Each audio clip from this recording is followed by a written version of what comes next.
Salam alaikum. Aujourd'hui, j'ai l'immense plaisir de recevoir un invité de marque pour cet épisode. Ou plutôt, devrais-je dire, deux frères belgo-marocains qui ont apporté un véritable vent de fraîcheur à notre culture en insufflant un renouveau tant attendu, surtout par notre jeunesse, mais pas seulement. Ces deux frères sont à l'origine d'un projet unique, le premier manga éthique. Alors certes, une tentative avait déjà vu le jour il y a quelques années, mais à l'époque, le marché n'était sans doute pas encore prêt. Aujourd'hui, c'est une toute autre histoire. J'ai l'honneur d'accueillir Hamid Oueich, co-auteur et vidéaste qui, avec son frère, a lancé il y a quelques mois le premier tome de leur manga Hidaya. Une œuvre captivante où la sagesse musulmane rencontre l'univers du fantastique. Et quel succès! Allahumma barik, c'est un véritable carton. Restez avec nous, on va plonger ensemble dans l'univers de Hidaya et découvrir l'histoire derrière cette aventure exceptionnelle. Hamid, pour ceux qui ne te connaissent pas encore, est-ce que tu peux te présenter ainsi que ton frère, même s'il n'est pas avec nous aujourd'hui? Ok, tout d'abord, on te remercie pour l'invitation, cher Camille, et c'est un plaisir justement de pouvoir échanger, discuter un peu de ce projet qui est assez particulier pour nous. En fait, Fahim et moi, on travaille ensemble sur ce projet. Fahim, c'est le dessinateur et l'auteur du manga, et moi je suis co-auteur. On travaille ensemble, donc on a conceptualisé l'univers de Hidaya.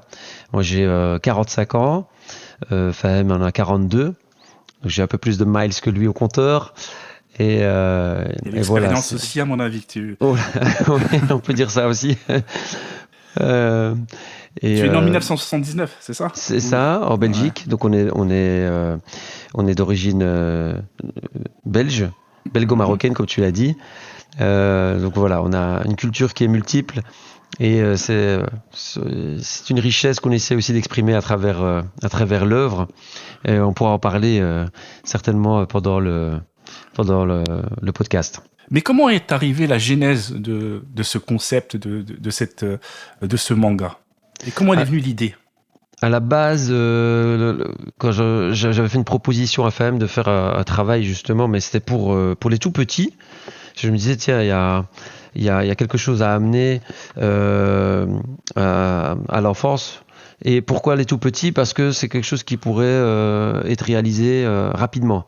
Et c'est-à-dire en termes de pages, en termes de concept, de conception? C'est ça, en termes de conception, et puis faire un concept qui serait en même temps narratif et illustré simplement.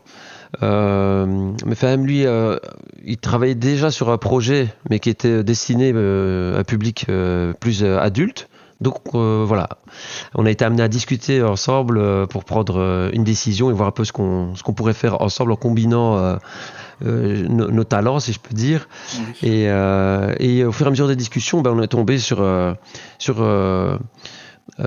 quelque chose qui est entre les deux, on va dire. Donc c'est la catégorie qu'on appelle dans le manga la catégorie shonen, donc qui est destinée à la jeunesse. Et pourquoi? Parce que c'était le concept en fait qui était le plus complet pour nous, pour exprimer ce qu'on voulait exprimer au public. Oui, mais je voulais savoir au début, parce que là, je crois que tu m'as passé quelques étapes, mais comment est venu le dessin? C'était pendant votre jeunesse. C'est juste la période qui a amené l'envie déjà de dessiner pour ton frère. Ok. En fait, Fahim, donc lui, il est né avec ce don-là du dessin, et il est autodidacte, donc il a appris à développer son talent. Okay. Mais ce qu'il faut savoir, c'est que il n'a jamais produit une œuvre avant celle-ci. Ah, c'est incroyable ça. Voilà, donc c'était un gros, c'est pour ça que c'était un gros challenge. Il y avait beaucoup d'interrogations, mais quand on a conceptualisé l'univers, on a fait des tests, des essais. Au départ, c'était sur les chara-design, donc la création des personnages. Et puis après, on a été amené à travailler sur la conceptualisation de l'univers.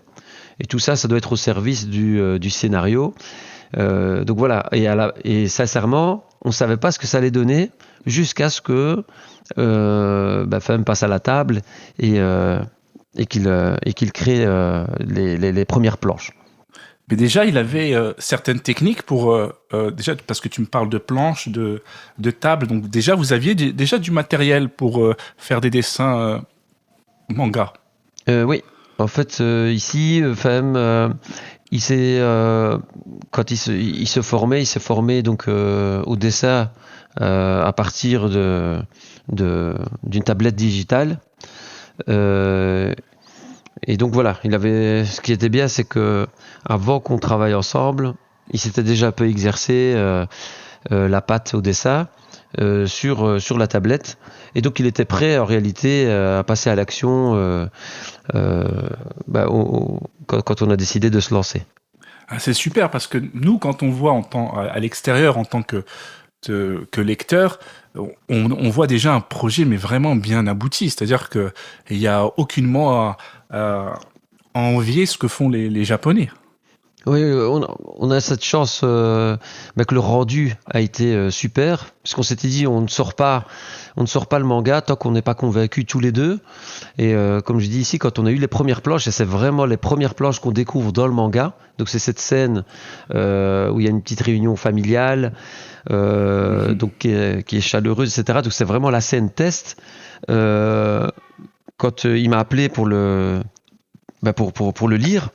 Je me suis rendu à son bureau et quand j'ai découvert les planches, j'étais agréablement surpris. Je dis oui, c'est bon, on le tient. Magnifique. Et on continue quoi, on fonce. Et juste pour que les auditeurs puissent comprendre, vous travaillez vous en même temps, c'est-à-dire que vous avez un métier avant ou c'était vous avez tout lâché pour vous lancer dans cette aventure? Femme était employé à l'époque, donc lui travaillait sur son projet. Et puis il arrivait au bout d'un cycle, donc il voulait faire quelque chose d'autre. Et moi aussi, j'étais indépendant à l'époque, et c'est pour ça que j'avais été le trouver. Parce que j'avais capitalisé un petit montant. Si je me rappelle bien, c'était 5 000 € à l'époque. Et je m'étais dit, écoute, avec moi-même, je me suis dit, là, j'ai envie de faire quelque chose que j'aime. J'ai travaillé comme employé plus de 11 ans. J'ai été indépendant pendant près de 4 ans. Et voilà, moi, je suis, comme Faham, on est des artistes dans l'âme. Et je me disais, voilà, j'avais fait le tour. Je voulais plus me réveiller le matin et me dire, je vais faire quelque chose qui est un travail alimentaire simplement pour remplir le frigo. Je me suis dit, il faut vraiment donner du sens à ce que je fais quand je me réveille tous les matins. Donc ça doit être à la fois mon gagne-pain et à la fois quelque chose qui me transcende, qui me passionne. Et Faham était dans la même optique. Donc c'est pour ça qu'il a été directement emballé. Il m'a dit, écoute, si on est tous les deux, qu'on se penche tous les deux dessus, moi je suis partant. Et je lui dis, écoute, on y va. Et voilà, on a discuté, on s'est mis d'accord. Et puis, une fois que tout ça a été mis à plat, on s'est lancé, quoi. Déjà, avant le manga, c'est un beau storytelling. C'est une belle histoire. C'est vraiment très inspirant. Et comment vous avez monté votre structure et quelles ont été les grandes étapes pour transformer cette idée en un manga abouti? Les étapes... parce que au moment où c'est lancé, on était sans emploi, tous les deux. Et donc il n'y avait pas de plan B, c'était un plan A. Oui, donc ici on a fait un peu les casse-coups. Hein. Donc c'était vraiment, on a pris, il y avait une part de risque qui était importante, mais on s'est dit que le jeu en valait la chandelle et qu'il fallait de toute façon, il fallait se lancer et prendre des risques. On a rien sans rien. Et puis on est croyant, on s'en remet à Dieu. Et en même temps, on a la chance en Belgique d'avoir des structures qui nous permettent, si on a un projet donc qui tient la route, qui est solide et qui a du potentiel, de pouvoir se lancer et en même temps de garder donc nos allocations de chômage. Okay. Voilà, donc actuellement on travaille avec une structure justement qui nous suit depuis cette année. Et ça se passe très très bien. Donc on a une coach. Et quand on a présenté le projet, ils se sont dit waouh, c'est exceptionnel, tant sur le niveau de la réalisation, tant par les personnes qui portent ce projet. parce qu'ils ont appris à nous connaître à travers, on a eu des formations, puis après on a été coachés dans le cadre du suivi, et ils étaient agréablement surpris déjà par la beauté graphique donc de l'œuvre, et puis aussi par le concept, puisque comme tu l'as dit dans l'introduction, l'originalité d'Hidaya, c'est que c'est le premier manga qui est inspiré de la sagesse musulmane. Ouais, ce qui est incroyable, c'est que la structure, et puis à mon avis c'est une structure du pays étatique, elle vous accompagne et puis elle est cette ouverture d'esprit et vous coach. En fait, on sent que vous êtes accompagné d'après tes dires, et ça c'est magnifique, c'est beau que vous vous sentez soutenu par le pays. Oui, ça c'est vraiment la grande chance qu'on a eue, c'est que on peut se consacrer à 100% au projet, parce que c'est un projet qui est tellement prenant. J'ai envie de dire 100%, c'est même pas assez. Il faut y aller à 200%. Donc on est pied au plancher. Et le fait d'avoir un minimum de ressources, même si les allocations qu'on a, elles sont pas extraordinaires, mais nous permettent de maintenir le cap et d'avancer sur la concrétisation du projet. Donc nous, cette année, on a un challenge. Parce qu'on a évidemment il y a un délai donc qui est donné pour la réalisation du projet. On a eu 18 mois. On a une année devant nous pour cartonner, réussir. Voilà, donc on travaille là-dessus. Comment ça s'est passé les étapes? C'est-à-dire, il y a eu le dessin, vous êtes mis d'accord sur le scénario, sur l'univers, sur les personnages, sur l'évolution des personnages. Mais après, techniquement, ça a été facile pour vous de trouver un imprimeur. Vous n'êtes pas du cercle de cet environnement. Comment vous avez fait avec si peu de temps pour arriver à un résultat aussi magnifique? On a la chance d'avoir des grands frères à Liège, parce que la Belgique c'est aussi le pays de la BD franco-belge. Donc on a la chance d'avoir des grands frères et amis qui nous ont donné des précieux conseils par rapport à leur expérience, parce que eux ils sont édités auprès de grosses maisons d'édition en Belgique. Et donc ça fait des années donc qu'ils sont dans le domaine. Même si nous, on est dans une autre catégorie, on est dans la catégorie manga. Oui, mais après, le papier, tout ça, c'est pour ça que le papier il est de qualité. Oui, en fait ici, nous, on a fait un choix par rapport à ça. On n'est pas dans le manga, classique pour un premier manga. Parce que le manga classique, il est en format plus réduit que celui qu'on a nous. Il est en noir et blanc aussi. Nous, on a directement travaillé sur un format. C'est les formats qui sont, comment dire. C'est un entre-deux en fait. C'est un format qui est un peu plus grand que le format manga et un petit peu magazine, non? En fait, c'est un format. Ce qu'on a fait, c'est un format de manga, mais c'est les rééditions. Voilà ça que okay. Donc c'est les formats de réédition. Donc c'est celles qui sont masterisées. Donc quand ils refont une réédition d'un succès, ils le retravaillent. Donc ils font un format qui est plus gros, plus volumineux, plus grand. Parce que ça a été un succès et donc il l'exploite en lui redonnant une seconde jeunesse, on va dire. Et nous, on a travaillé directement ce format-là. C'est pour ça qu'il est très qualitatif. Parce qu'on s'est dit il faut qu'on se démarque, il faut qu'on tape fort. Ça, c'était stratégiquement un choix. Pourquoi? Parce qu'on a lancé en même temps que le manga Hidaya notre propre structure, qui est une maison de production et d'édition qui s'appelle Karama Studio. Alors. Donc on s'est dit, j'ai pu voir sur tes réseaux sociaux que tu en parlais, et c'est vrai que donc c'est un tout en fait, c'est un packaging que vous nous proposez.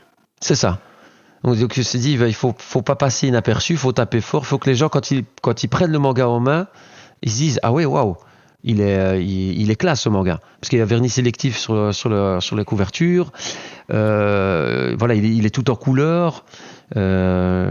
Et aussi, on a fait ce choix-là parce que l'histoire, c'est un voyage entre deux mondes, deux univers, et on voulait vraiment que le lecteur il voyage et qu'il ressente vraiment toutes ces émotions et que le manga il perdure dans le temps.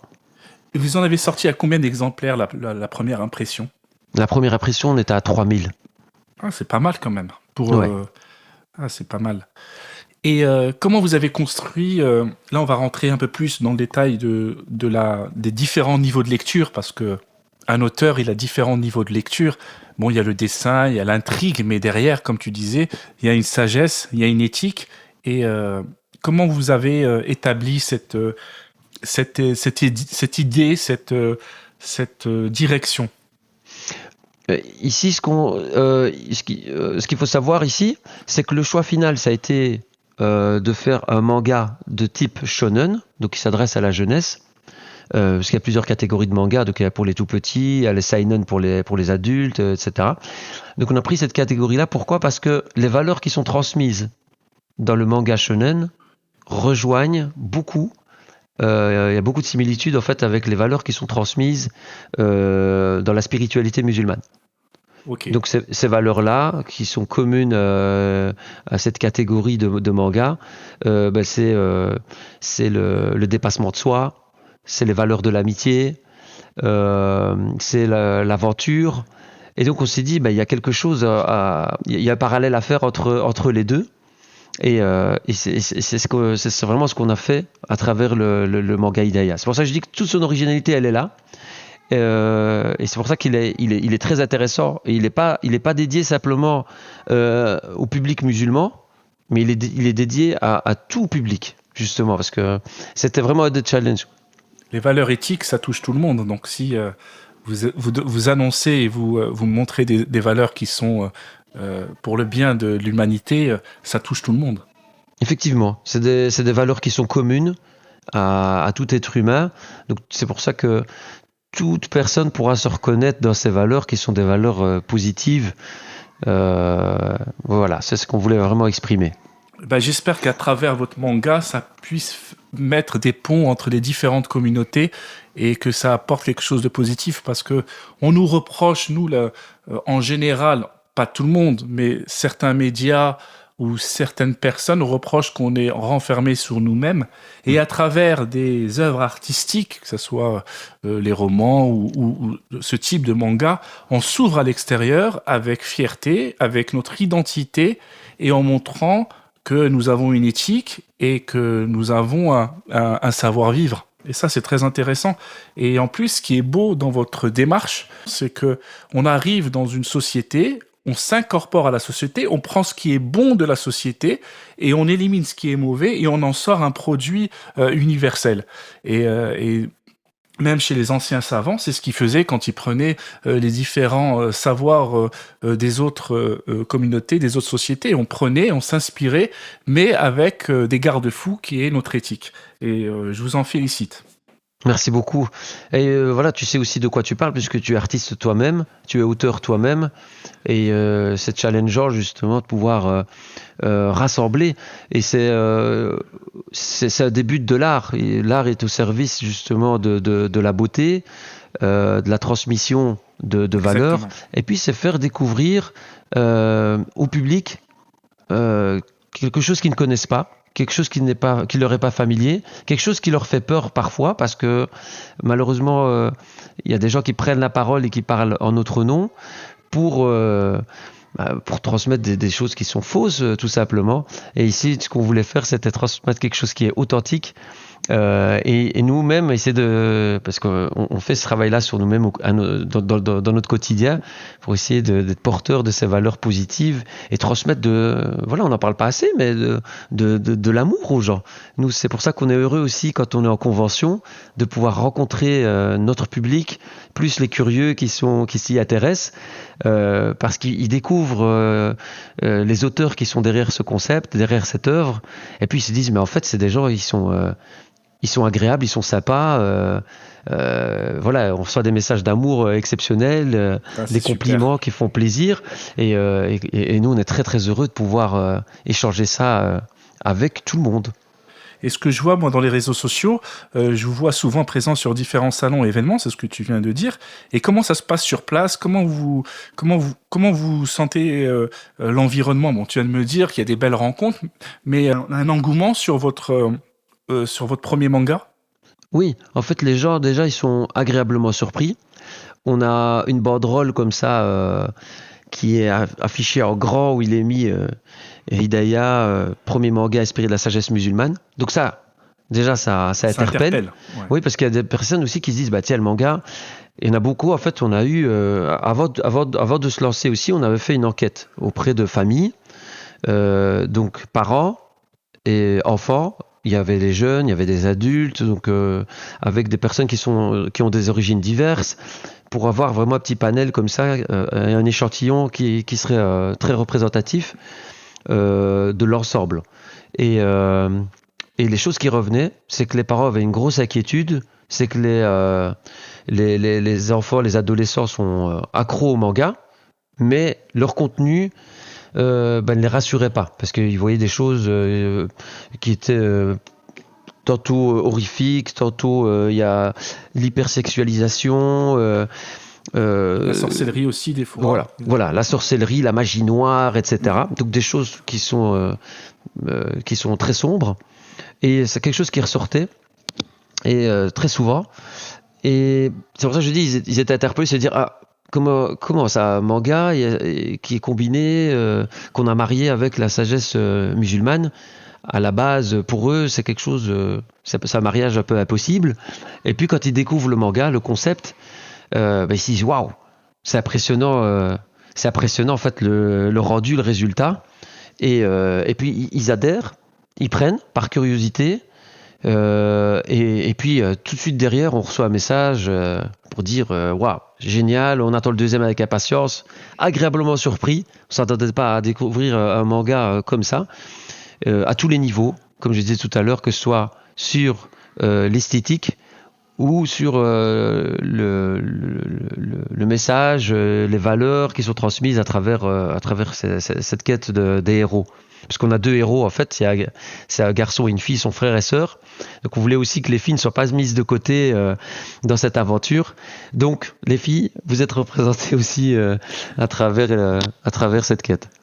Et pour la distribution, par quel canal vous passez pour que votre manga soit accessible au plus grand nombre ?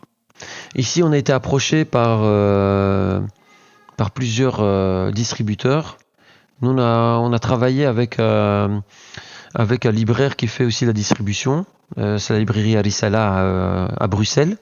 Alors qui distribue même en France et partout, parce que moi je suis en France et notamment dans la région parisienne, et puis j'ai vu qu'il était présent chez un confrère, chez mon frère El Beina, oui. Bilal, et d'ailleurs il avait mis un petit post-it comme c'était, enfin ils l'ont bien mis en avant, hein. Il a eu un certain succès, il a un certain succès, et puis je pense qu'il continue encore d'avoir un succès, donc je pense que c'est bien présent dans les librairies communautaires déjà.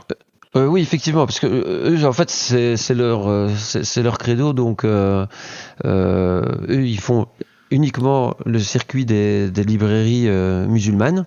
Oui. Et donc voilà, c'est pour ça qu'on a travaillé avec lui. Donc il travaille avec les libraires en Belgique et aussi avec les libraires en France. Donc voilà. L'autre marché, comment ? Parce que c'est l'autre marché qui est difficile. Comment vous avez pu le transpercer ? En fait, ici, le travail qu'on essaie de faire maintenant, c'est vraiment de développer notre présence et notre vitrine à travers donc les médias que sont les réseaux sociaux. On est en train de mettre en place tout ça pour cette année justement.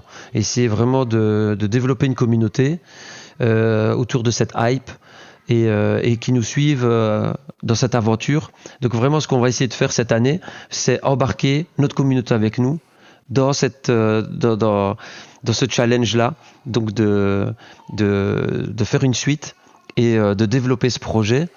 Parce que le but ultime, c'est d'arriver à créer un dessin animé. Ah ok, ça c'est la finale. Oui. Moi je pense qu'il y a un marché qui est énorme parce que vous avez ciblé, c'est la meilleure cible. On sait que les jeunes ils lisent de moins en moins. Moi je suis dans le roman, je sais de quoi je parle par rapport à ça. Je fais des romans ados, c'est difficile de les faire lire et je pense que le manga, attention, je dénigre pas le manga, hein, je le considère pas comme un art mineur. Mais le manga, Attention, Camille, à ce que tu vas dire. Hein. Oui, non, mais c'est vrai, c'est pour ça.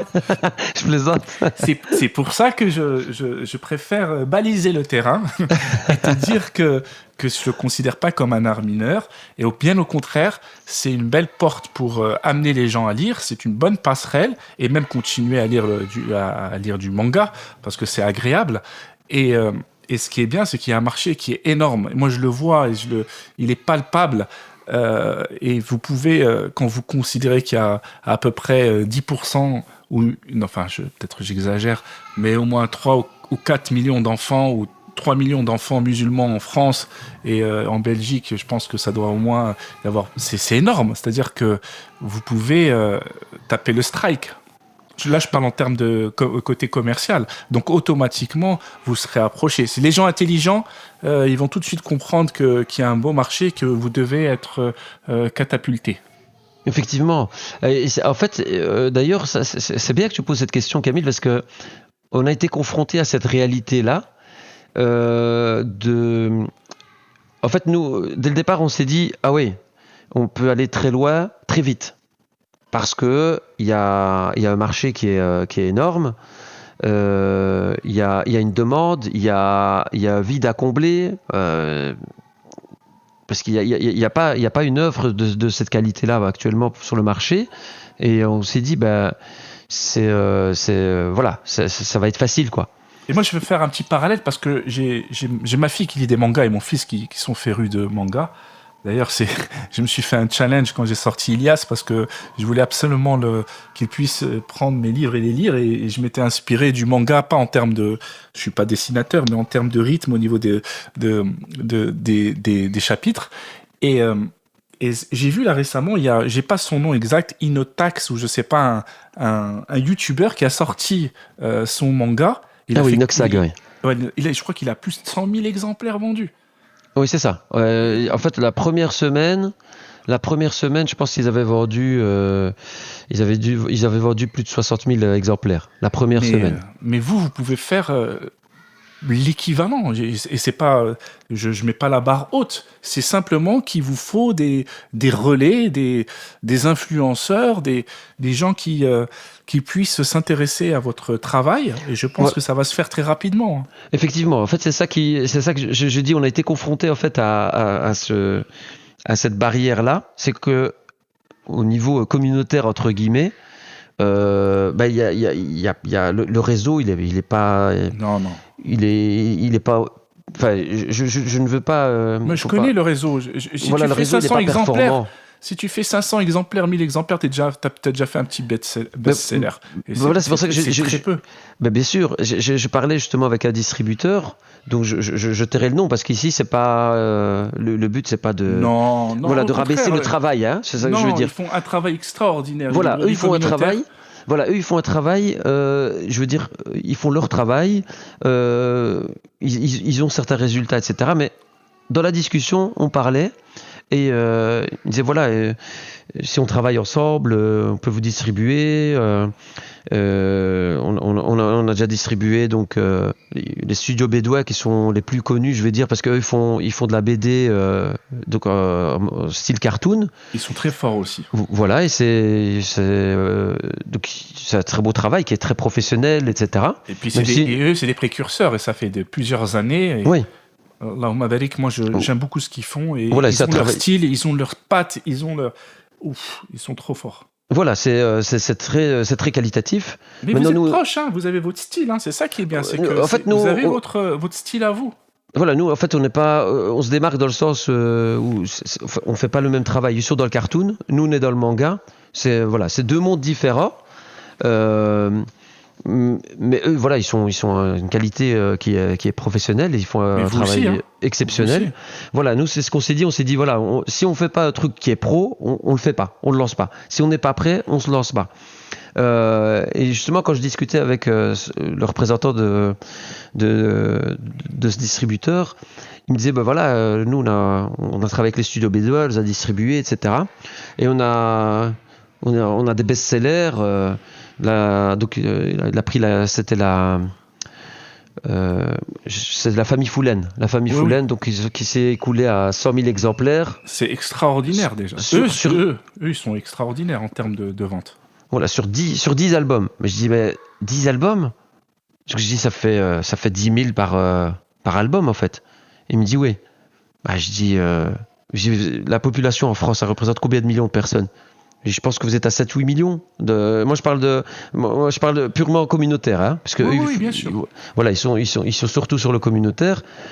Moi, je dis sur 7-8 millions, 10 000 par album, bah, c'est pas une réussite, quoi. Je veux dire, franchement, c'est pas, je vais pas te. Je Moi, dis, ça c'est fait pas une après réussite. 5-6 ans que je suis dans le marché. Je peux te dire que c'est une réussite quand même. Ah non, ici qu'on s'entende bien. Hein. Non, j'ai Quand je dis compris. quand je dis que c'est pas une réussite, c'est pas que l'œuvre c'est un flop. C'est que sur la distribution, c'est pas puissant, quoi. C'est ça que je veux dire. C'est que 10 000 exemplaires sur une référence, c'est pas mal. Hein. Même même sur les choses attention, j'ai compris ce que tu veux me dire et je sais que tu veux dire que t'es pas là en train de les dénigrer. Ça, j'ai très bien compris. Mais bien ce que je veux te dire, c'est que 10 000 exemplaires sur une référence, même sur les livres qui sortent dans le marché entre parenthèses traditionnel, c'est pas mal, 10 000. Voilà, c'est ça que je voulais te dire. Oui. Mais pour moi, sur un marché, là, on est dans une niche. Qui représente surtout que c'est très communautaire, donc c'est surtout les gens de la communauté qui vont le consommer. 10 000 sur ce marché-là, il y a encore beaucoup de travail à faire. Je pense qu'ils peuvent aller chercher beaucoup plus de gens. Maintenant, c'est pour ça que je dis que le réseau, en fait, il est pas assez puissant. On dirait que ou alors c'est l'intérêt autour de l'œuvre. Je ne sais pas. Je sais pas c'est quoi qui permet pas d'aller chercher plus. Moi, je pense qu'il y a un problème, Allah alam, de relais, de figures de communication, parce qu'il y a des figures il y a des influenceurs et tout, ce type de personnes qui ont la capacité, quand tu vois des fois, quand ils font ils veulent lever des fonds financiers pour des associations ou pour des causes urgentes, et ben ils ont la capacité de lever beaucoup de fonds. Oui. Donc, ça veut dire qu'il y a des emblèmes, des personnes qui ont la capacité de faire ça. Maintenant, est-ce que le livre, aujourd'hui, il est central dans la communauté? Ça commence à venir. C'est pour ça que les librairies communautaires, ils ont fait beaucoup de travail, parce que c'était pas comme ça il y a 10 ans. Hein. Je peux te le garantir. Oui, ça c'est vrai. Il y a une amélioration, même au niveau des... Avant, c'était que des traductions de livres. Maintenant, il y a des auteurs qui écrivent en français. Il y a même... C'est étoffé au niveau des bandes dessinées ou des livres pour les jeunes. Donc, ça arrive petit à petit. Mais comme tu dis, il manque encore... Il faut plus pour arriver à un marché qui puisse nous permettre de vivre. Parce que moi, je te parle à titre personnel.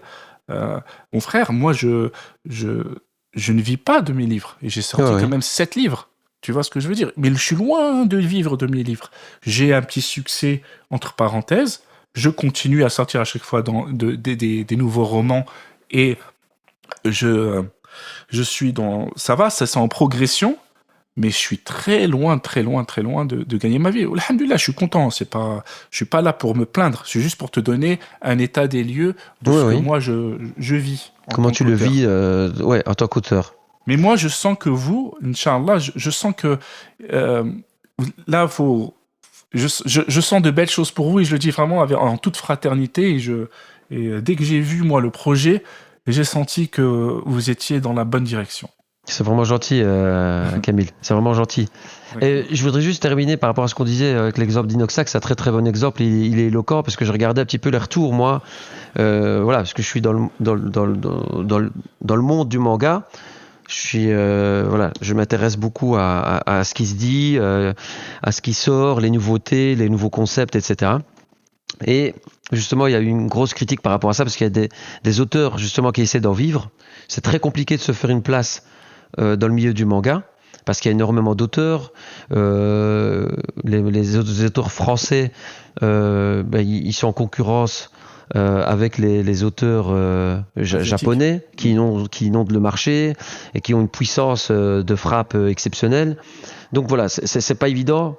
Et puis ils se disent, il y a un YouTuber qui vient parce qu'il a une commu, parce qu'il est bon en communication, il a une boîte qui est derrière et qui pousse à fond, etc. Ils ont fait un super travail, etc. Donc ils disent, voilà, il y en a qui lui donnent pas de légitimité par rapport à ça. Alors que voilà, lui, après il y en a qui disent, voilà, ici le manga il a un potentiel au niveau de son concept, son scénario, etc. Mais il fonctionne anormalement par rapport aux autres, je vais dire, mais juste parce que derrière il y a un YouTuber, voilà, qui a une communauté, etc. Mais en même temps, on dit, en même temps, il aurait tort de ne pas en profiter parce qu'il a une communauté qui le suit, etc. Donc autant profiter et faire ce qu'il peut un maximum. Moi, je suis allé à la librairie où je l'ai acheté pour ma fille. Hein. Oui. Et j'ai parlé avec le libraire, et puis c'est un professionnel de manga. Et on sent c'est une librairie bien technique, quoi. Ils vendent que des mangas et des bandes dessinées. Et il m'a dit, il est bien fait quand même. C'est-à-dire que on fait pas 80 000, 100 000 que parce que tu as un nom et t'es youtubeur. Oui, ça crée l'élan, ça crée les belles premières boules de neige. Mais s'il n'y a pas un produit d'un minimum de qualité, ça va s'affaisser. Oui, bien sûr, hein, bien sûr. C'est pour ça que maintenant, il y a le challenge, ceux qui donnaient leur avis et leurs critiques, etc. Ils disaient, on va voir sur la durée, en fait, ce que vaut le manga. Parce que là, il y a une hype, etc. Et si c'est vraiment valable, le public, il va suivre, etc. Mais attention, moi je critique pas parce que je trouve que, justement, il y a plein de choses à apprendre des différentes manières dont les choses sont mises en place. C'est pour ça que même les auteurs ils sont frustrés parce qu'ils se disent ici la maison d'édition qui a publié Insta, le manga donc initié par Inoxtag et Charles, ils ont été poussés par leur maison d'édition, même sur la promo, etc. Ils se sont donné beaucoup de moyens qui ne donnent pas quand c'est des personnes qui essaient de faire leur place, alors que elles sont vont peut-être produire un manga qui est de meilleure qualité. Je sais pas si tu vois ce que je veux dire. Oui, j'ai compris, ça crée de la frustration. Voilà, ça crée de la frustration. Et c'est légitime parce que la personne elle se dit j'ai fait ça toute ma vie, j'ai mis toute mon âme pour faire quelqu'un il vient de nulle part, il éclate tout. Voilà, mais en même temps, ce qui est bien, c'est pour ça que je dis, c'est super. Pourquoi ? Parce que il y a du positif. Parce qu'il met un coup de boost au manga français. C'est un manga français. Donc il met un coup de boost au manga français. Et puis, ça prouve que s'il y a une œuvre qui est vraiment intéressante, les maisons d'édition, en réalité, voilà, il y a de l'argent. Et les maisons d'édition, elles ont des moyens aussi qu'elles pourraient mettre en œuvre, etc., pour essayer de mettre en avant. Maintenant, c'est pour ça que je dis, le manga français, il est en plein essor. Et c'est des étapes qui font partie de l'évolution, qui sont logiques, mais je trouve que voilà, ce qu'il a fait, c'est profitable à tout le monde, et moi je trouve que c'est bien ce qu'il a fait. Il a une commu, c'est le deuxième qui le fait à ma connaissance en tant que youtubeur, parce qu'il y a Kevin Tran du Rire Jaune, qui avait lancé Qui et I. Lui aussi, il avait fait 400 000. 400 000, c'est énorme, alors que le gars, c'est pas un mangaka à la base, c'est un passionné de manga. Il a travaillé en collaboration avec une dessinatrice et ils ont fait un carton. Mais pourquoi ? Parce que sa commu, elle a suivi. Il a une communauté de plusieurs millions de followers, d'abonnés, et ils ont suivi son délire. Et voilà, le gars, il fait un travail formidable aussi sur sa chaîne. Et voilà, c'est pour ça que je dis, c'est des exemples. Et je trouve que c'est inspirant. Et c'est cool qu'ils aient la réussite, quoi. Alors, à bon entendeur, les frères, au lieu de faire des kebabs à chaque coin de rue, il y a des frères qui font des belles choses. Donc, il faut trouver des moyens, il faut investir sur des frères comme vous pour qu'on puisse... parce que la culture, c'est important. Bon, c'est vrai, il faut qu'il y ait un modèle économique pour gagner de l'argent, mais en même temps, ça élève les âmes, ça élève la jeunesse. Donc, il faut trouver des moyens de financement et qu'on s'aide quoi, dans la communauté pour pouvoir pousser ces choses-là. Et je me dis, parce qu'il y a des gens qui ont de l'argent et qui n'ont pas d'idées. Tu vois ce que je veux dire? Il y a des gens, ils font des kebabs partout. Ils ont les moyens et ils n'ont pas d'idées. Mais investir sur des jeunes, je parle pas que par exemple de toi, mais des idées comme ça, c'est des idées c'est des bonnes idées et ça peut permettre de créer de l'emploi, de créer un marché et de belles choses. Ouais, effectivement. Et tu es dedans aussi, hein, Camille, hein? Oui. Mais c'est toi qui es invité aujourd'hui. Merci, c'est gentil. Non, en tout cas, moi, je suis très content d'avoir échangé avec toi. Je vous souhaite à vous deux une grande réussite. Et moi, ce que je pense, parce qu'il y a quelque chose de gagnant chez vous, et il y a le côté, et attention, hein, je ne dis pas que tu n'es pas artiste, hein, et je suis sûr que tu es artiste parce que tu as une fibre artistique, tu as une certaine sensibilité, mais les équipes gagnantes, et même quand on voit sur j'ai lu un livre sur le patron de Nike ou des grands entrepreneurs, ou même Steve Jobs avec Apple, il y a toujours le côté artistique. Mais le côté artistique, s'il n'est pas accompagné d'une stratégie, d'un cerveau qui pense pour mettre en place toute une stratégie, ça marche pas. Et j'ai l'impression que vous deux, vous êtes, en plus vous êtes frères, que chacun apporte son côté où il est fort. Ouais, tu vois ce que je veux dire? Oui. Son expertise, lui peut-être sur le dessin, toi aussi sur le niveau de l'histoire. Tu te dis voilà, il faut un héros fille, un héros garçon parce que ça va toucher un plus grand large public. C'est bien pensé et c'est très prometteur. Merci beaucoup, c'est gentil. C'est vraiment gentil, Camille. Eh ben, je te souhaite plein de réussite. Inch'Allah, on restera en contact. Et à toi aussi. N'hésitez pas à aller vous procurer le manga, s'il vous plaît, parce qu'on a besoin d'être accompagné pour la réussite de tout le monde. Merci à toi, Camille.